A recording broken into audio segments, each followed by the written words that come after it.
let's review Hoshino episode 7. Yeah, so absolutely, I would say that the first thing that comes to my mind watching the episode is that it's very much, I think, that they're mixing again, so the ones before here, comedy and kind of depression, drama thing they're going for, which is something that anime does very well, I would say. Like, it keeps going back and forth between, like, okay, this is funny, and then it's really sad, and then we see this scene here where she looks like a cinema, like, okay, that's really sad, and then we go to this, like, Gambate, I'm gonna fight, and then, of course, Phos also gives up or become tired, exhausted, lack of sun and so on. So we see her like going in her like facing the snow and like plowing through the snow with her face first. That's sad seeing that, and then it goes comedy.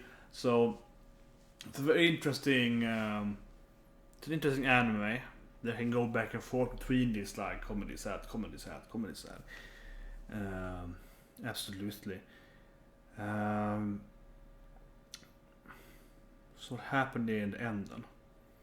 It feels like something is in the water, right? Probably a flesh person or something. That's kind of what you would expect, right? It would be something. Yeah, you would expect it to be something like that. As you can hear it, they read your mind and so on. Interesting. Maybe it's just reflecting on what they happened to them and so on. It's kind of new, kind of a mind reading thing. But anyway, the whole episode was very beautiful too. I liked that the red bear was like, okay, I'm gonna have this dress for you. We're gonna do this thing, and dressing you up in this nice outfit. So that was good. That was great. Everything that was very very beautiful.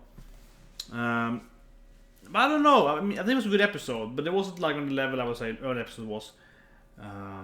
Even though it's almost kind of cliche, though, it's telling me now that it ends with something bad happening to Phos. Okay, so the episode is pretty much like comedy, as I mentioned, with some sadness sprinkled in there, and then the end's like, oh, you're drunk. It has to happen. It has to happen. It's almost gonna get the cliche. I would say in this moment here, coming to this anime, there's always sad, right, in the end, or some kind of depression thing. But one thing that when I think about when I watch the anime is that they have this one thing that also makes the anime have this kind of ambivalent sadness, I think, is that it's so monotone. Is that all their lives are like, oh, I've been alive for 3,000 years, and every day I go to this tree over here, and I do like 10 circles around it, right? No linearians. Then I go to this tree, and I do 10 circles around this tree. And like, it's a lot of that in this anime, and this gives it kind of like a sadness, infused into it, right? Because you see her, it's like, I mean, it's kind of funny in a way. Then we see her, Phos is like trying to train on this thwarting, and at the same time we see Antarctica, how they pronounced, and she's jumping around like destroying different ice blocks, and it's like, it looks kind of funny, but at the same time it also looks incredibly boring, right? And I think that's why as we are following Phos, the youngest girl, the youngest person they have. She's lived for so long. She's like 300 years old. The other ones are way older, and she looks at her like, so you do it every winter. You're alone with us every winter, and you destroy ice rocks, and you have to like put clothes over people so they won't like kill each other when they're sleeping and so on. It's like yeah, and you just do that. You just do that for like 3 months straight every year for like 1,000 years. I guess it sounds really really boring. You like have to go around here, look at this thing and so on. So yeah, I think there's also one thing that this anime really focus on, right? There's kind of a subtitle thing, but I think that also makes it very sad and depressing in a way. Like they all have these like ridiculous monotone lives. They just keep doing the same task over and over again, and they do it like perfect as much as they can, and they're like perfected at that because they do it for 1,000 years straight, right? And Phos is like the useless little daughter they have on. This is kind of like sister. That is kind of like I hate it. Yeah, and she kind of is the ostrich. She kind of is the viewer, normal so to speak, and more human, saying that why we do this thing, why are we repeating this thing over and over again. Repetitive monotoneness. Yeah, that's definitely one of the issues, and also probably why the whole thing is going worse and worse for them, right? Because they just keep doing the exact same thing every year.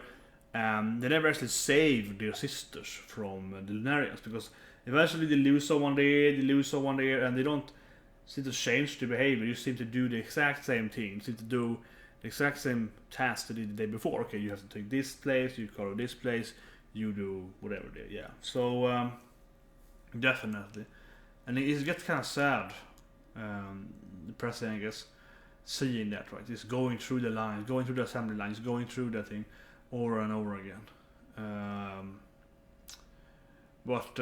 Yeah, I think that's a big thing in this episode, and the episode definitely shows it a lot too, because this girl here, she as with Cinnabar, she's very very lonely. Sure, talks to Sensei, but otherwise she's mainly just awake on her own, right, for the winter, because Sensei sleeps a lot, so she's mainly just doing her own stuff during the winters, protecting everyone, just repeat crossing ice rocks. Yeah, so it's very very pressing in that sense. But anyway, one thing that I thought would happen didn't happen in the next episode is that I thought this icicle startings was going to be like frozen flesh people, right? Frozen people like the main, whatever they call, yeah. And maybe the one that bit her arms off was that thing. It's unclear, but I can't expect that to happen. And Phos can, of course, understand them because she can understand the queen and king and so on, right? So I think that's where it comes from, right? She was absorbed in, now she can understand these people under the ices trying to eat her or whatever. That's pretty weird. Why would they eat her? Is it evil? Or is this a monster in the sea that is actually connected to fresh people? That's interesting. But anyway, I found a good episode, definitely. It's always very good anime. It's confusing anime though, but yeah, repetitive, monotone, sadness as well. Definitely showing that. And the next episode is going to be a lot of fights. So the previous will be a lot of battles instead. Continuation on Sensei, Antarctica, and Phos into like ice battles. But anyway, hope you like this review and early drive action. And see you next week and have a great day.